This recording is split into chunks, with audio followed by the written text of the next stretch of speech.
YouTube? I'm gonna clean up the garage a little bit today. We're gonna get the Willys out. Gotta pull the battery out of the Model A, put it in the Willys, fire the Willys up. Then once we're done with that, then we're going to go over the Model A. So see you in a minute.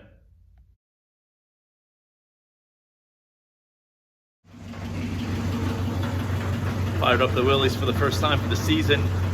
It's been in winter storage pretty much since maybe, I don't know, November. So, but threw the Model A battery in it, gave it some gas, choked it up, and yeah, we're ready to pull this out and go from there.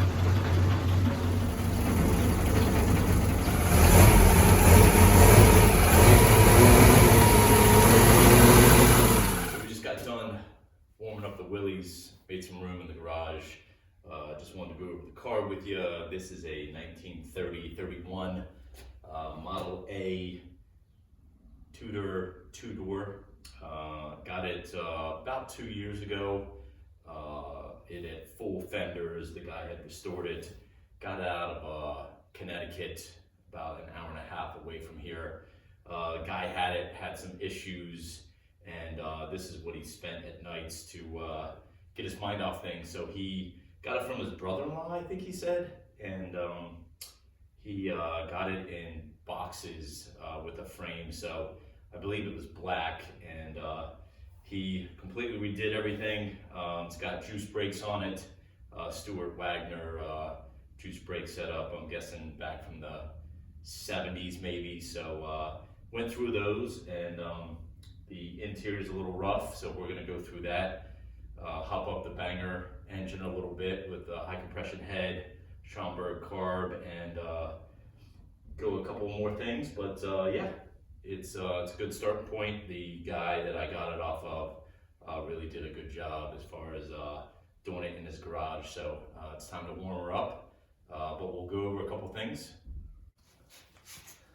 So we'll start with the engine. When I first got it, she choked up a little bit trying to get it on the trailer, coughing and sputtering. So I figured either the carb needed to go through or maybe something with the spark, but got it on the trailer.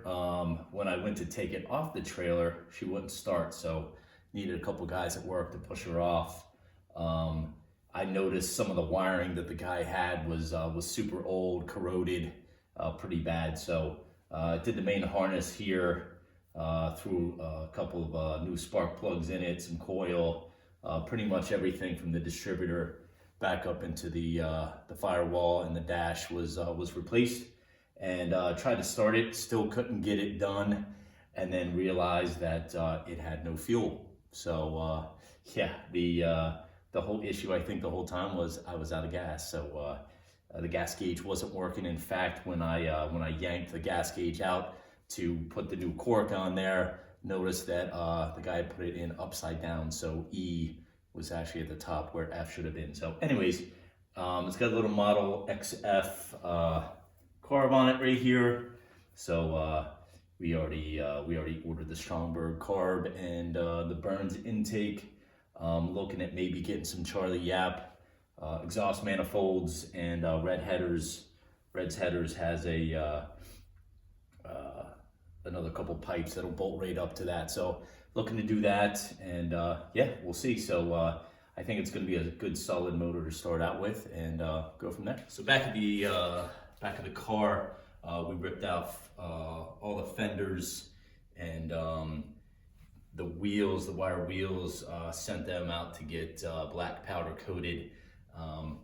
This, I don't know what maroon color, but it is maroon. It had the black fenders, and when I got it, it had these clown red, almost orange wheels on it. So it really didn't do it for me. So I pulled these off. The tires were shot anyway, so got some new cheap tires, some universal tires, and black powder coated the wheels. It does have the juice brakes on it, like we said before.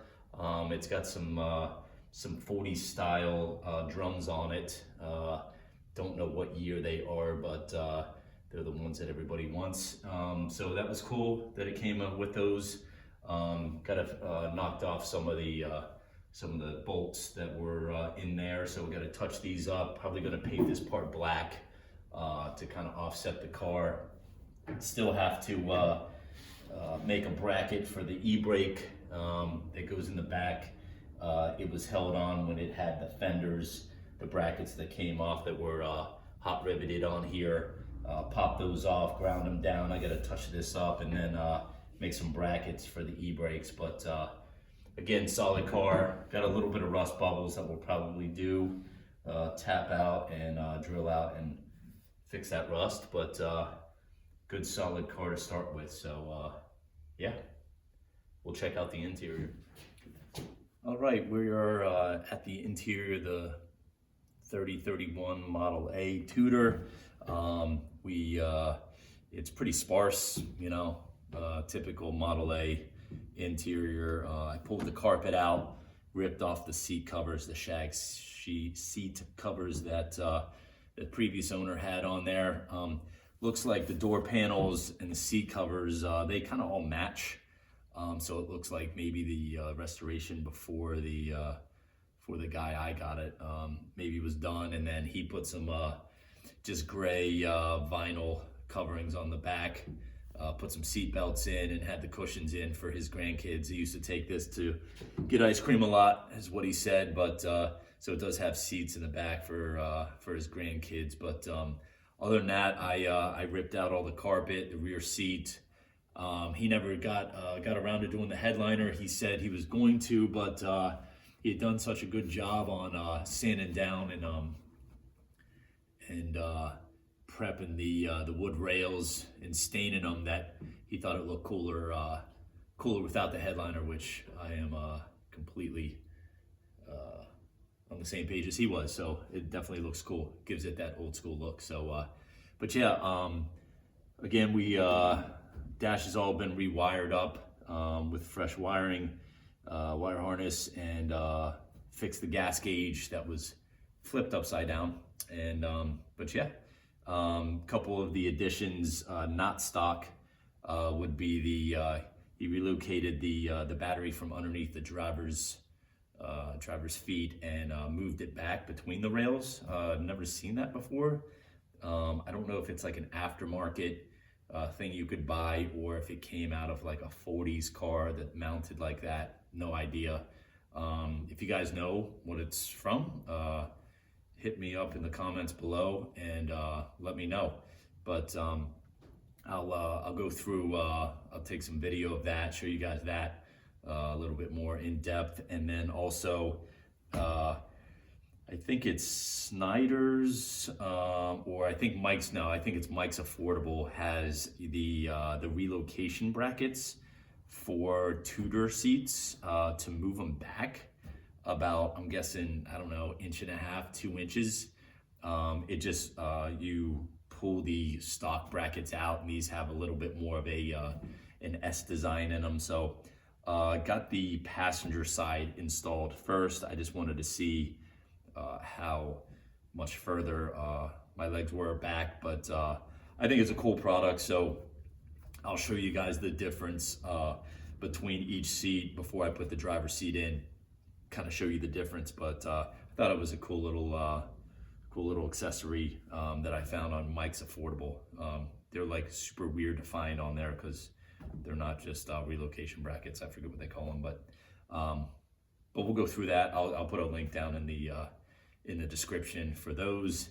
And yeah, the seat covers, we're probably gonna have to do something different with these seat covers because they're kind of jankety, and the missus probably won't want to ride in these things because they look pretty foul. So smell about the same way. So we'll get some hog rings and try to find some kind of coverings for them, whether that's some blankets or maybe some canvas or some burlap or something like that. So we'll rip these seats down, prep them up, try to restore them a little bit, paint them up, and then we'll do something with that. And I may just leave these door panels in because they look cool, they look old school. But that's it on the interior. Again, pretty sparse, but you know, we do what does. So should be cool. We'll do. I'll show you guys the brackets a little bit closer to the brackets, and then the battery relocation bracket as well. And yeah, that's about it. Thanks, guys. Appreciate it.